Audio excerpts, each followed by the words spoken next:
everybody. I'd like to introduce myself. I'm Joyce Compton, and I'm a retired home economics teacher.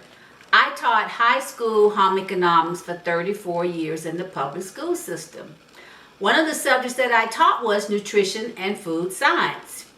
And I would like to, during this COVID-19 pandemic, share with you some of the healthy foods that we prepared in my classroom, and also give you some tips on how to stay healthy during this time period.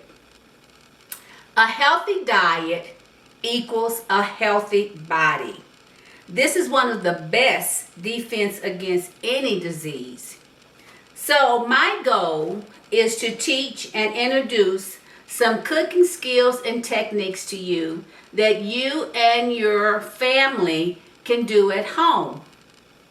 It's important that we maintain social distancing when we're out in the public. But in the home, we need to interact with our spouses and our children. So what better way than to prepare some nutritious foods while in the home? Over the past few weeks, there has been lots of talk about fighting the COVID-19 virus through what we eat. It's important to keep in mind that when we are preparing foods, we're preparing them to nurture our body and help our system fight off all types of diseases. So it's eating the right foods and preparing them in the correct way is going to help us to stay healthy. So I subscribe to a newsletter that I read periodically throughout the week.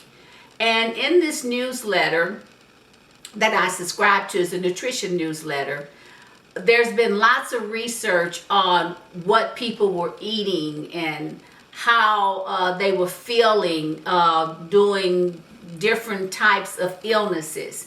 And the research has shown that eating good whole foods, when I say good whole foods, I mean fresh foods, foods that our parents ate and our grandparents ate, because they didn't use a lot of pre-prepared foods. So knowing how to prepare the foods properly is going to ensure that the nutrients stay in. In one of the nutrition newsletters, it suggests that we need to manage our stress and get enough sleep, as well as eat foods high in vitamin C and zinc.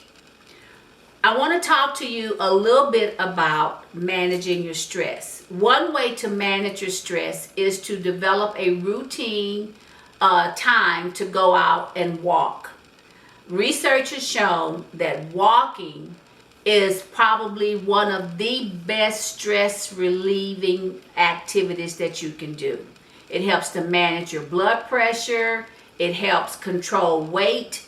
It helps people that have diabetes. It's just an all-round good activity to engage in. So start walking if you aren't already doing that. The other thing is to get enough sleep.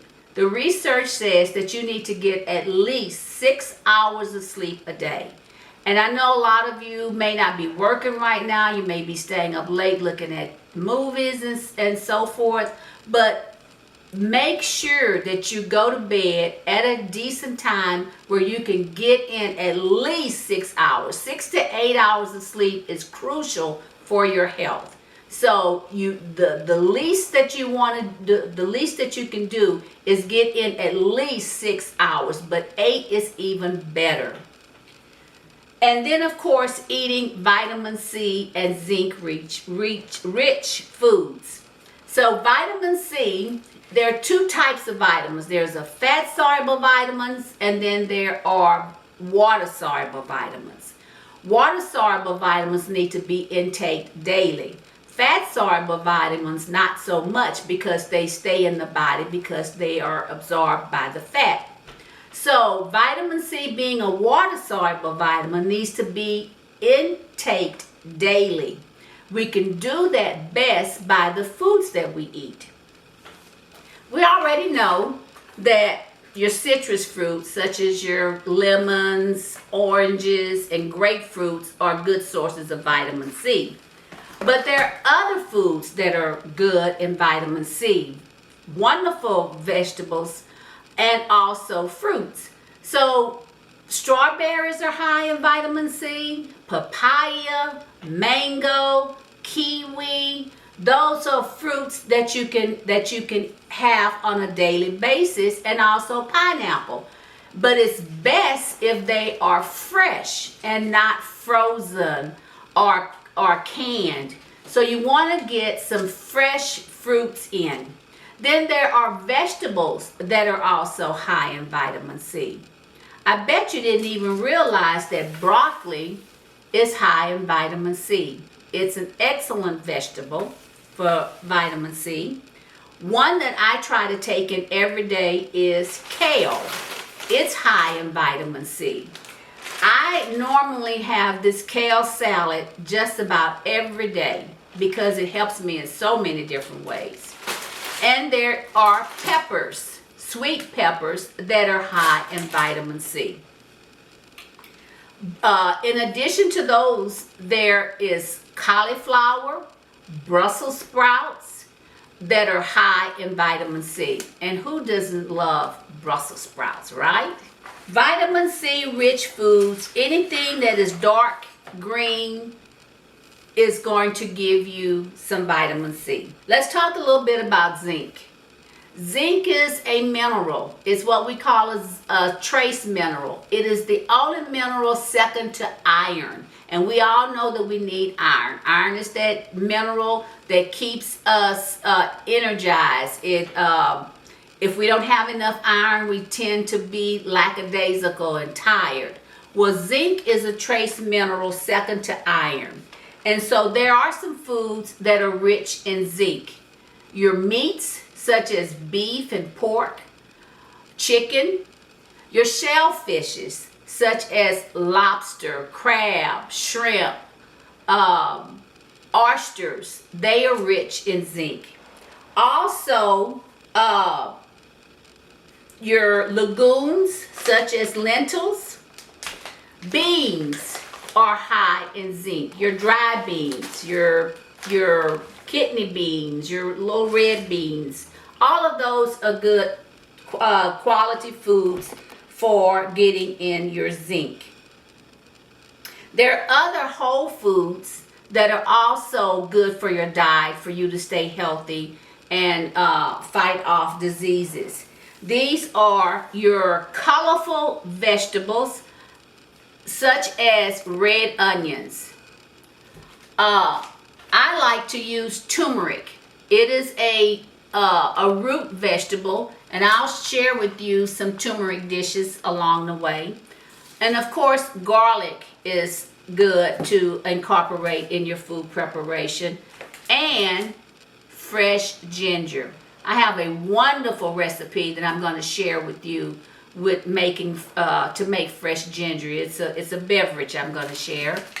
And then of course I have some fresh herbs here like basil and mint that I'm going to be sharing with you along the way.